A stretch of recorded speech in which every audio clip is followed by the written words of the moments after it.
kusoo dhawaada Main Public News Connect akhbaaraadkii raadiyaha Main Public ka baxay isbuucii la soo dhaafay. Asalaamu calaykum Ramadaan Kariim kusoo dhawaada Main Public News Connect qodobada wararkii ugu waaweynaa ee ayagu ka baxay Main Public raadiyihiisa kuwaasoo waliba ku saabsan arrimaha dadka soo galootiga iyo soo kale arrimaha qaxootiga. Haddaba qodobada ugu waaweyn ee ka baxay raadiyahaasi waxaad kusoo biiri kartaa isbuuc walba adigoo ka heli kara YouTube iyo kale Facebook iyo kale barta mainpublic.org xariijin connect ama soo kale guji qaybtan hoose si aad u hesho wararkaasi xasaasiga ah oo waliba aan ku hayno. haddaba anigoo cabdi iftinaya barnaamijkan idin la socodsiinaya isbuucani maanta waa Jimco soo kale April waa 8 qodobada ugu waaweyn isbuucani aan idin hayna waxa kamid ah. haddaba tirada dadka isbitaalada loo dhigay arrimaha caabuqa COVID-19 ayaa la sheegaya inay sare u sii kacday tan iyo maalinimada Isniintii ayagoo waliba gaaraya 104 qofood. isbitaal dhigista ayaa waliba meesheedii joogta ayaa la leeyahay ilaa dhowr isbuuc kuwaasoo ah ilaa 9 meeyo isla markaana waliba dhowr saraakiisha caafimaadka kamid ah ee gobolka Maine ayaa ayagu ku talinaya in xoojiyaha talaalka qaybtiisa labaad ay qaataan dadka ayagu da'doodu ay gaarsiisan tahay ilaa 50 ama ka sii badan oo waliba ayagu xoojiyaha difaaca jirkoodu uu aad u yar yahay. haddaba CDC-da ayaa sidoo kale sheegtay in dadku ay qaataan talaalka xoojiyaha labaad 4 bil kadib markii ay qaateen midkoodii hore. kooxaha guryaha la awoodi karo ayaa ayagu sheegay in codsiga guryaha uu hawada ku sii shareeray maalmahani. sidoo kale kirida guryaha ayaa la sheegayaa inay ayadu hawadaasi sii marayso.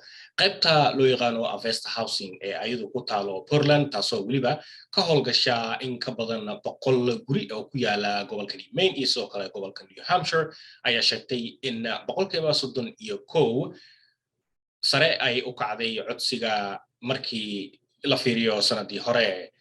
ururkani ayaa asagu siiyo guryaha ay degaan ama ay siiyay guryaha ay degaan kaliya in ka yar 8% dadka ayagu soo codsaday.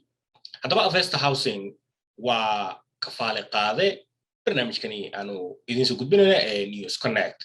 isuduwaha Main Housing oo asagu magaciisa loo yaqaano Dan Brennan ayaa sheegay in mashaakilaadka guryaha in ayagu laga dareemi karo dhammaan gobolka ayaa waliba kirada iyo sidoo kale ayaa waliba ka tira badatay kirida ayaa leeyahay waxay ka tira badatay mushaarka dadku ayagu ay qaataan.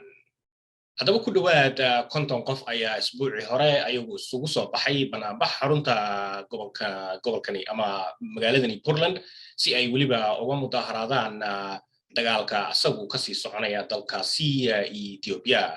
banaanbaxani waxaa soo agaasimay qoomiyadda ayagu loo yaqaano Tigray ee gobolka Maine. sidoo kale Tigrayda waa ayagu qoomiyad ka soo jeeda waqooyiga dalkaasi Ethiopia. shakhsiga loo yaqaano asagu Mesrek Adane ayaa waliba ku nool magaaladani Portland ayaa asagu sheegay in dagaalku uu adkeeyay xiriirka qoyskiisa ee asagu dalkiisa ku sugan. dagaalkani ayaa qarxay ayaa la leeyahay dayrtii 2020 dhawaan ayayna waliba xabad joojin jirtay aaweed ayaa keentay in rajo yari ay ku soo laabato dalkaasi. bisha barakaysan ee Ramadaan ayaa bilaabatay isbuucii hore. dhammaan muslimiinta ku nool gobolka Maine ayaa ayagu galay bishii salaada cibaadada soonka iyo soo kale isdhexgalka bulshada. haddaba Zamzam Hussein oo ayadoo ah hooyo ku nool magaaladani Portland ayaa sheegtay inay caawiso saddexdeeda caruur inay ayagu fahmaan dhaqanka Ramadaanka.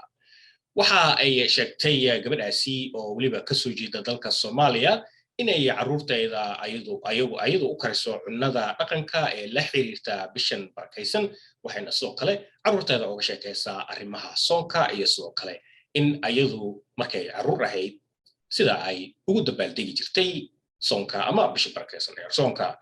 haddaba Ramadaanka ayaa sii soconaya ilaa bilowga bisha dambe ee Maine.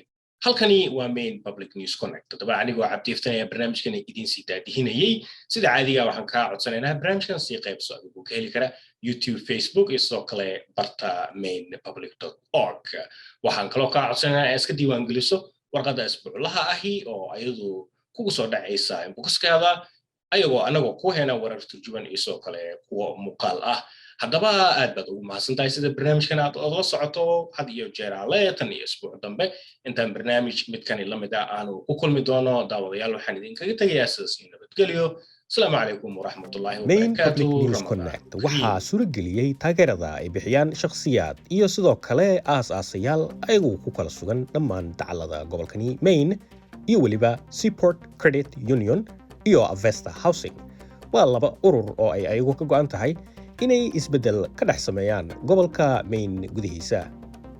Seaport Credit Union waxay ku hayaan hab cusub oo xal raadis u ah arrimaha la xiriira bangiga iyo taageero ay u hayaan bulshooyinka kala duwan ee gobolka Maine si aad wax badan ugu ogaato booqo seaportcu.org.